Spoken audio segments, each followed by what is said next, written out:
Hi, guys. Before we get into the stories, I just want to give you guys a heads up so you won't be alarmed when you hear the sound of the thing.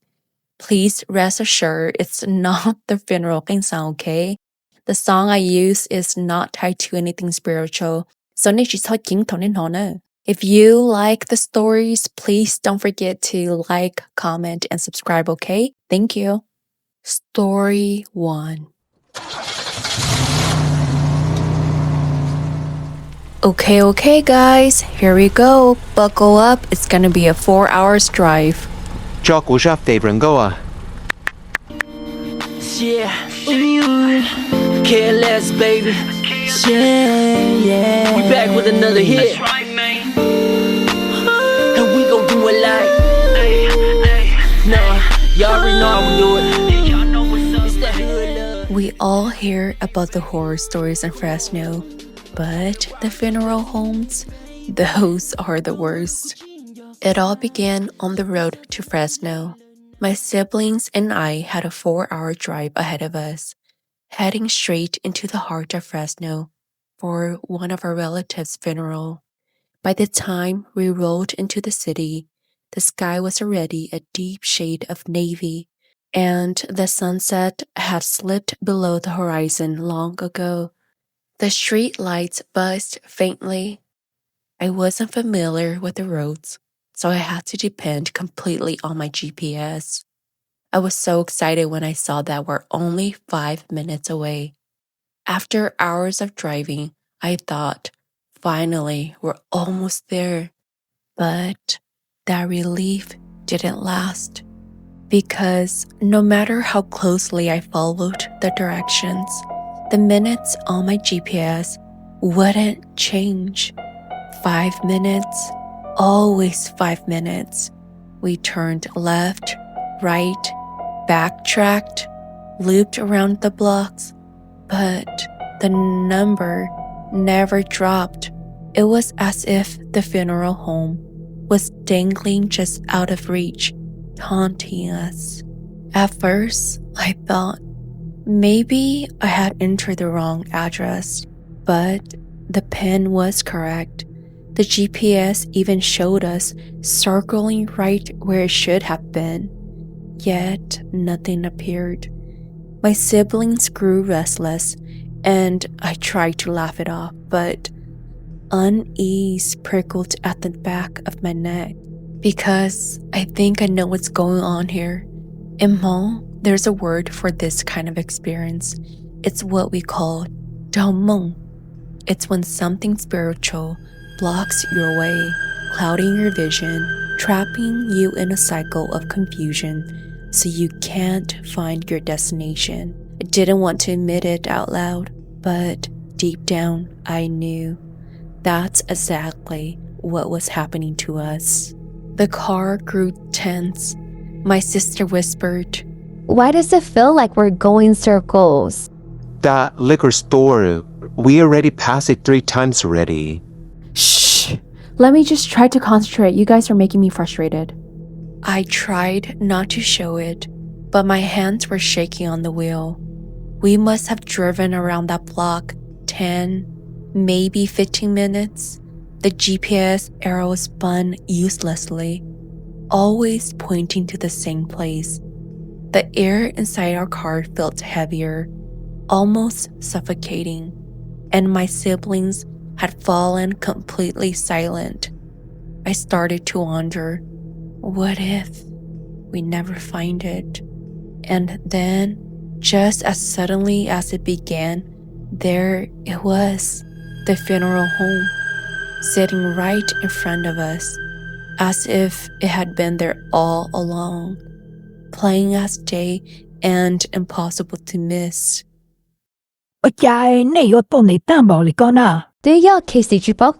That's why we were lost for 15 minutes, Mom. I tried. It was weird, Mom. Mom, I'm hungry. Okay. After eating, my mom gathered us near the front of the funeral home. She handed each of us a strip of white cloth that's about 2 inches thick and long enough to be tied around our heads. This is to indicate we are the Xyom Cuab. In Hmong funeral tradition, Xyom Cuab marks the grieving family, the sons, daughters, cousins, in-laws, the whole extended branch. It's a visible reminder of who belongs to the deceased. In my Xyom clan, we uses the white band to bind us to the ritual. As we were adjusting the white cloth on our head, a distant auntie came up, smiling warmly at my mom. Cho nó với có chả mình nhớ lo nha. My mom proudly introduced us one by one. tôi nói của tôi sai hóa Casey. Nina, Jackie, thế của tôi sai Kenji à. The aunt's eyes lingered on me. Wow, chả có tuần sai lo nó yếu trong gạo thế chả su lo lì à. Cô xin sa hai tia, yếu nên thế tuần sai nó. Chả yếu trong gạo bảo lý điều nhiệt thế hả. Paul, cú nia trên trong gạo cha cú lời thế à. Yếu mà, có nhiệt mà, gì lâu yếu trong gạo xứ à. They both laughed. And then my mom waved us forward. Okay, you guys go sit with your other cousins. Don't let Sean in. We went up to the front while she stayed behind, talking with relatives who had driven in from other states. I overheard the usual questions. Ê, hai linh tử, mua nó này nhỏ im mò lì lo. Yeah, yên yêu chịu tao nhớ. Bé yêu phi nên gặp lắm sớm mong lì à. Ồ, ê, có nhỏ bụt tàu mà nhá. Chia trong lì có tương kính cân gọc lì lo. Ê, chắc phải có cho xíu à. Chúa cha lì à. Cú mà lì hao coffee thế cú non bread xíu à. Nhưng chúa cha. Thế rồi, ni nhớ tao cơ. This is a practice for Hmong funeral. Family members staying awake all night, keeping the deceased company. For Hmong, death is a long road, and the spirit shouldn't walk it alone. Later, my mom pulled me aside, and she said firmly, Này, có bao nhiêu hồ trâu trâu có thể có cho sếp lì nơi. Ta kỳ nó có ông có lúc chê, cú sai nhưng don't thọ lì lộ. Thế rồi yo chỉ một chơi đó này bơi, có thông đó là chiều. So I booked the hotel. That first night, we left her there. I tried to convince my mom to go with us to the hotel, but she was set on it. Her plan was coffee and bread to keep herself awake. I saw the tired lines under her eyes, but I didn't want to push it. She believed the more people stayed overnight, the warmer and safer the funeral will feel for the spirit. By 5 a.m., the men of the family stirred to fetch the freshly killed cow for the morning ritual. My mom sat near the casket, her coffee cup drained, and she was exhausted, but she forced her eyes to open. That's when she noticed him. A young man, black collared shirt, dress pants, a white cloth tied neatly around his head. He stood far across from the room, stiff in the dim light. The young man turned his head and looked straight at her. Her eyes were so tired, she couldn't really make out his face, but she thought it was my brother. His figure and the outfit, including the white cloth around his head, looks like my brother. Ôi, ôi chà, tôi nín ở đó chỉ bé này. My mom, thinking it was my brother up early to help with the cow, pushed herself up and followed. She stood outside, waiting. 5 minutes passed, then 7, then 10. She knocked gently. Tôi nín à, có chuyện ở đó chỉ hậu nam để ta mồ nó nà. No answer. Silence. Finally, she pushed the door open. It was empty. The bathroom lights flickered against the tiles, and there was nothing. There was only one way in and one way out. She knew she had seen him walk inside. Her stomach dropped cold, shaken. She returned to her chair by the casket, trying to make sense of it. Hao, cho tú một tua nhu là tứ lọt cho lại lo. No, chân chỉ tao cũng nhiều con cho có chỉ lo thả ta kia xứ, lo hết tia lo tí chỉ tao sợ cái lo ê, ô cha con nông lì con mà. Chị mua ra chi cứ là nông sữa. My mom forced a small laugh, but inside, she was trembling. Just as she sat back down, the doors opened. Several of my uncles and aunties walked in. She blinked in surprise. Ô cha, nãy tứ hai tiệt iki ya li, nãy li họ trọ to nè. One aunt froze in her tracks, her face drained of color. She stared at my mom with wide eyes, then whispered, Tứ cô ông bác số bề hai tia, cô chỉ yếu cả bề tôn cho cô chỉ nhớ xứ, hai tia cô chỉ mà yên chỉ sống xe hai tia, bề chính cho nên nhớ im họ nó li. The air in the room dropped cold. Heavy with something unseen. My mom felt a chill crawl across her skin. Story 2.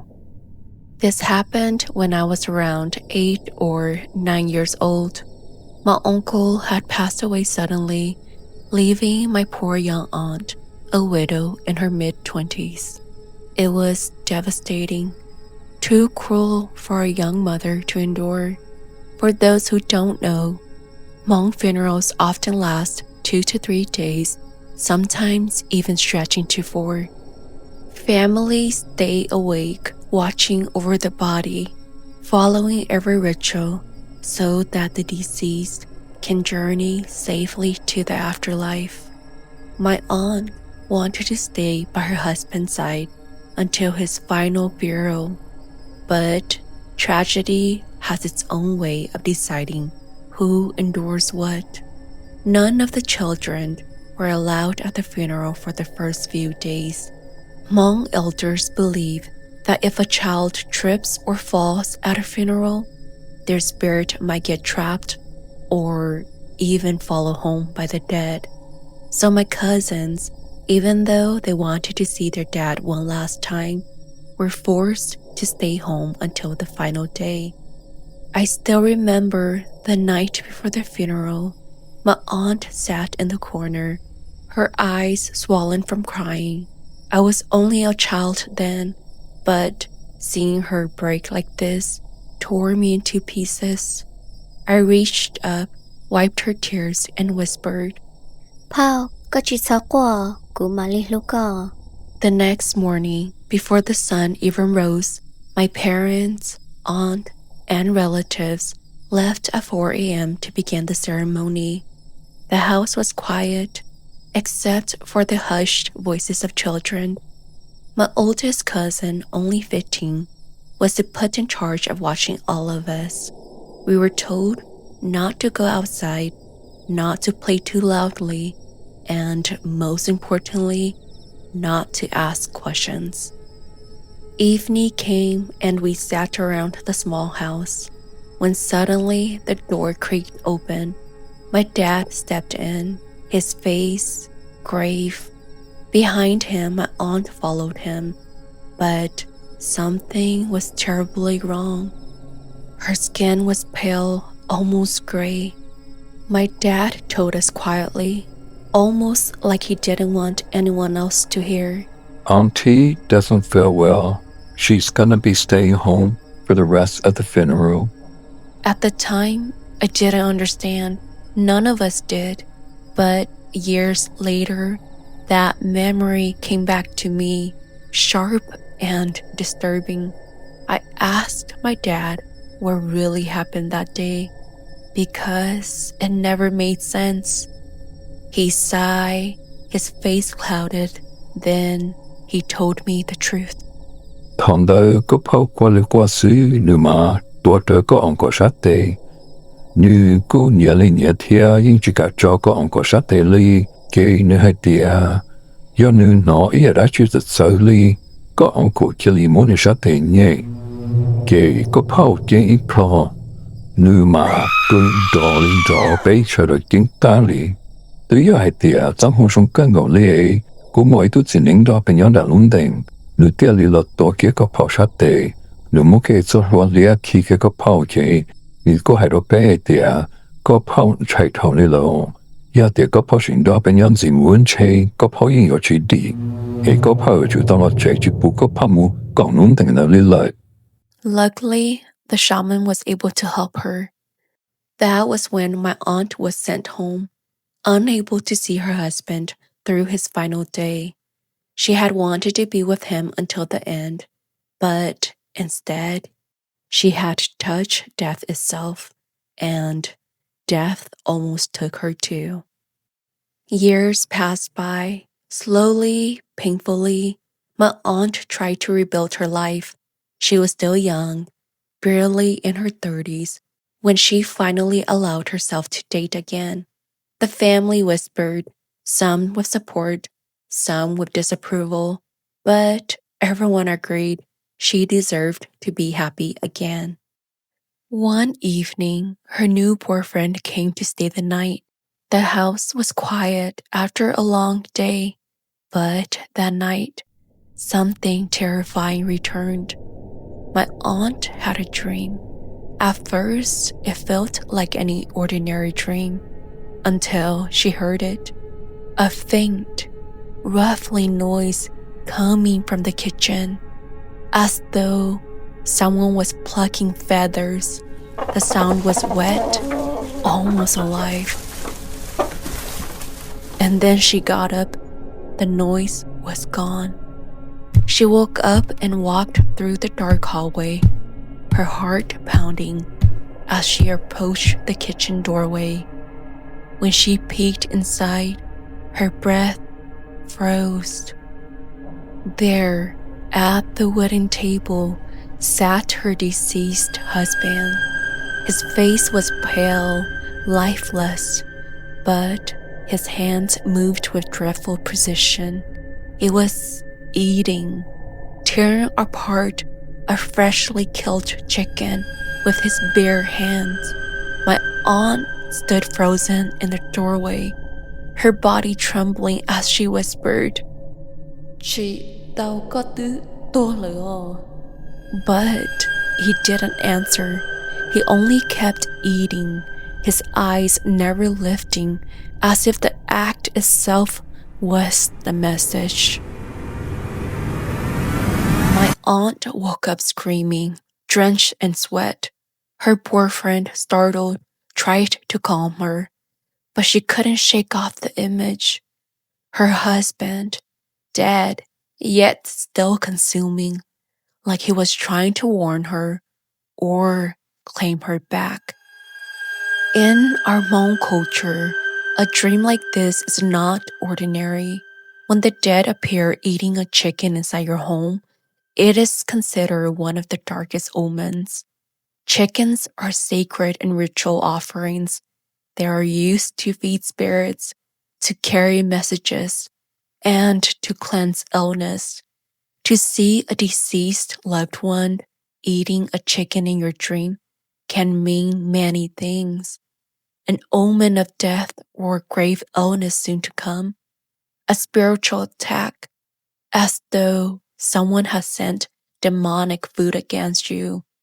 Or perhaps, worst of all, a warning that the spirit of the deceased does not approve of someone in your life.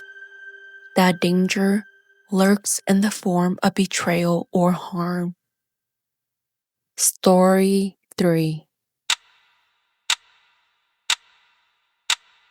I remember glancing at the clock. It was around 3 or maybe 4 a.m.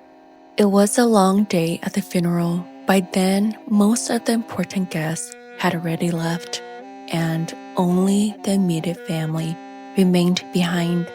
I felt relaxed, too relaxed, that I was fighting to keep my eyes open, while the elders continued the chants and the family yell. My mom sat next to me. Có lúc không được khi chỉ tạo lời, cả chỉ một chơi. No, I can still stay up. I want to be here for Paunjoa, Guji Samuche. We were both drifting in and out of sleep, the sound of the qing echoing softly like a lullaby.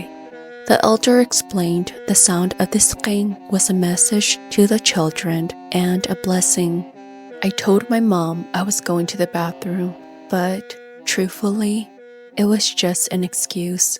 I needed to splash cold water on my face, anything to keep me stay awake.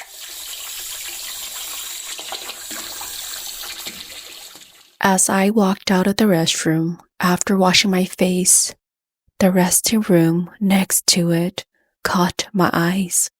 If you've ever been to the Sacramento funeral home on Freeport, you'll know there's a small resting room near the bathroom. I've always told myself I would never go in there. It gave me an uneasy feeling. But that night, I don't know why. Maybe because I was half delirious, I decided to slip in and rest my eyes for just a moment. The room had one door and two benches. The door is on the left side. Right when you enter, there's the first bench, and to the right was the second bench. I went to the right side and sat down on the bench, leaning against the wall, hidden away from the hallway. My thought was simple. If I rest here for a bit, my mom won't see me dozing off, and she won't force me to go home. I must have dozed off for 15 or maybe even 20 minutes. My eyes flutter half open, squinting it, still heavy with sleep. That's when I noticed something at the doorway. A head. Thinking it was just one of my uncles peeking in to check on me.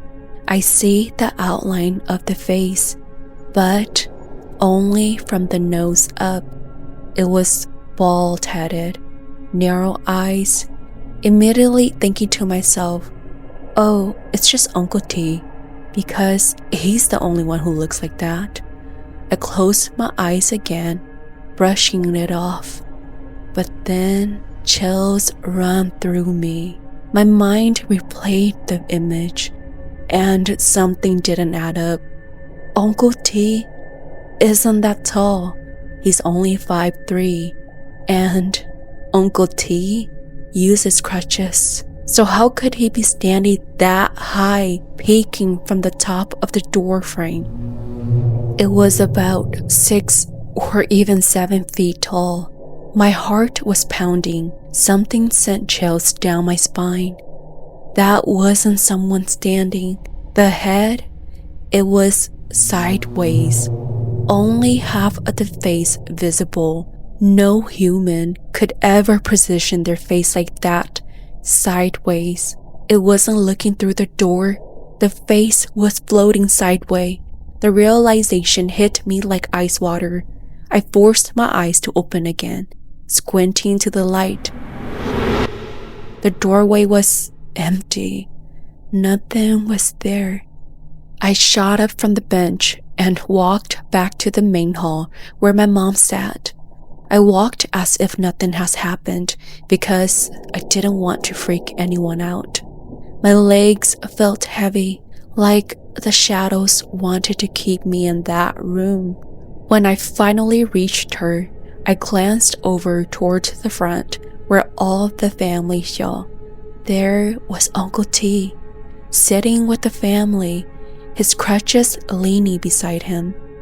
And that's when I knew, whatever I saw in that room, it wasn't my uncle. So here's a friendly reminder again, don't ever sleep at the funeral.